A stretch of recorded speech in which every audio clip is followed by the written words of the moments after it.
Hey everybody, and welcome to a brand new edition of Can Do Entertainment Presents May the Force Be With Who. Now, I want to come right out and apologize that I did not get this video up yesterday, but I had a bit of a problem getting it to upload and I wasn't happy with it, so I just scratched it and I'm starting all over, so I apologize. I also want to apologize that I'm having to once again bring you this video from the mobile command unit here from Can Do Entertainment, but I'm a little bit outdoors, you see, so anyway, do apologize. But as anyone that really knows me knows that sometimes, well, I can be my own worst enemy, but in the words of Sam Jackson from Pulp Fiction, I'm trying, Ringo. I'm trying real hard. Alright, well, let's get into it. The 20th episode of May the Force Be With Who. So thank you, all of you that have stayed with us and been with us and suffered through my lame attempts at trying to put on a Star Wars and Doctor Who show. And you're probably saying, well, you're in the mobile command unit. Where's the trademark pops? No. That's right. The Darth Vader Star Wars Rogue One pop. I wasn't going to let you down. I've got a pop here. Brand new, by the way. No lightsaber. I wonder if that means he's not going to pull out a lightsaber in the movie. We'll have to wait till December to find out. Alright, so the big news. Gareth Edwards dropped not only the movie poster on Wednesday, but dropped the brand new trailer, as I'm sure most of y'all know, yesterday. And the trailer was fantastic. In the opening, we got to see the Imperial shuttle coming in over a beach shot. We finally got to see Mads Mikkelsen's character of Galen Erso. We got to see Krennic and those badass Death Troopers in black coming to collect him and having some dialogue with what we can only assume is the young Jyn Erso saying, I want you to remember that, you know, what I do for you. And then she, boom, wakes up. Evidently it was a flashback sequence. She wakes up in prison or jail cell. There's some creepy little alien sleeping on the bench across from her. And then boom, there's a jailbreak. Evidently it's when the rebels are breaking her out to get her to send on this mission. And we got some great visuals like we got in the last trailer. We got to see that awesome fallen Jedi statue, which is probably coming from the planet Jedha. We got to see a sweet shot of the Death Star kind of in the background with some clouds in the lower atmosphere that, you know, is just, the visuals in this film are fantastic. Gareth Edwards has just done an amazing job with this film, just from the trailers alone. Other things we got to see Donnie Yen whacking stormtroopers again with his whoop-ass stick. We got to see Forrest Whitaker's character of Saw Gerrera again, looking really jacked up with his mismatched robot feet. And of course, you know, we got to see Vader. I don't know if you can see there's my Darth Vader jersey.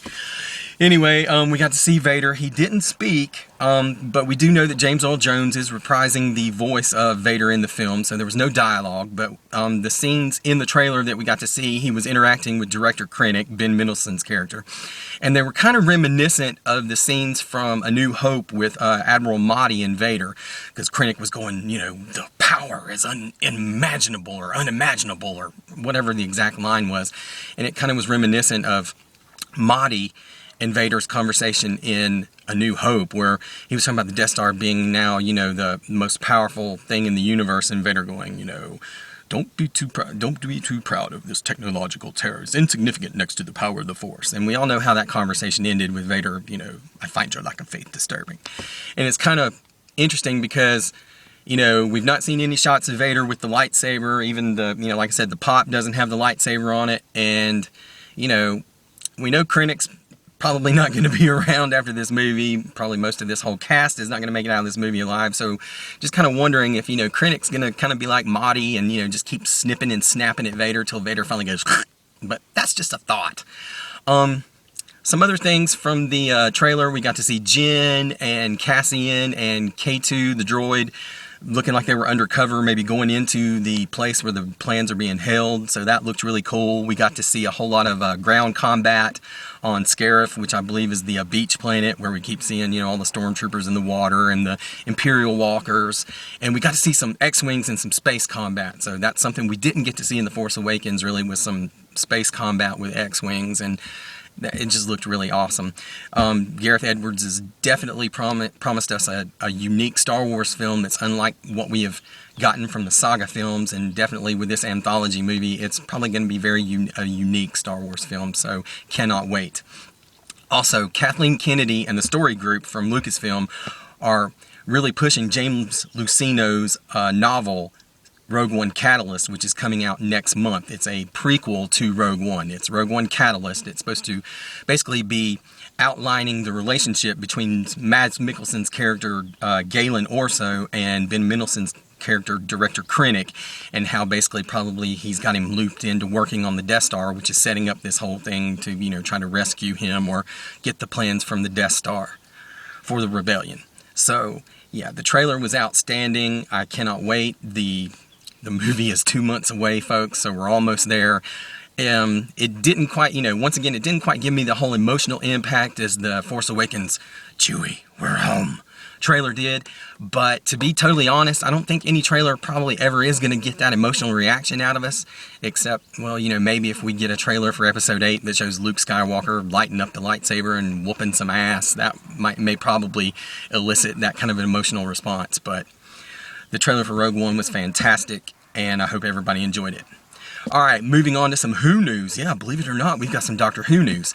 Last week at New York Comic Con, the production team and Peter Capaldi and new companion Pearl Mackie and Matt Lucas and the production staff were at New York Comic Con, and they were discussing basically the upcoming season and the Christmas special that's going to be airing. Damn bug. It's going to be airing this Christmas because, as we all know, we have no new Doctor Who until Christmas this year. Once again, with me, everybody, thanks, BBC. We got a title for the episode, which is going to be called The Return of Dr. Mysterio. And we found out that it's going to be themed on superheroes, which, okay, whatever works. And we found out that actor Justin Chadwin has been cast as the superhero character in the episode. We also found out that Pearl Mackie's companion Bill will not be making her debut in the Christmas episode and won't be making her debut until episode 1 of series 10, which is debuting next spring. We got a little bit from Matt Lucas, who will be reprising his role as Nardal, who we were introduced to in last year's Christmas special, The Husbands of River Song, where he kind of played River's bumbling sidekick Nardal. And this go around, he hinted that Nardal is going to be kind of a valet / butler to the Doctor, with maybe a little hint of being sinister, which, okay, well, we'll have to wait and see. Also, for those interested, the brand new issue of Doctor Who magazine dropped here in the States, and it's got a nice interview with the 5th Doctor, Peter Davison, who, that was my first Doctor and my favorite Doctor. So if you're into classic Who and you read the Who magazine, pick it up, read it, it's a good interview. Alright, moving on. That is pretty much going to wrap up everything that I've got for episode 20 of May the Force Be With Who.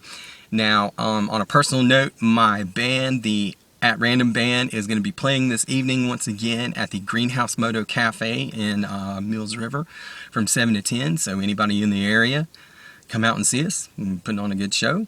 And I also want to say that finally you can follow May the Force Be Who on Facebook. Yeah, I went ahead and took the plunge because of the show and because of the band and because of a hopeful business venture coming up that I went ahead and got on Facebook. So we'll see how it works. So you can now follow May the Force Be Who. May the Force Be With Who. Damn it, I need to buy Val. Another trademark of the show. You can now follow May the Force Be With Who on Facebook. Alright. So, yeah.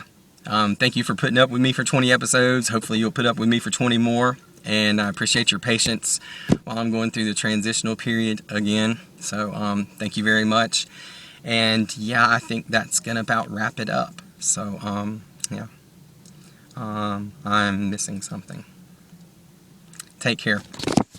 May the Force be with you.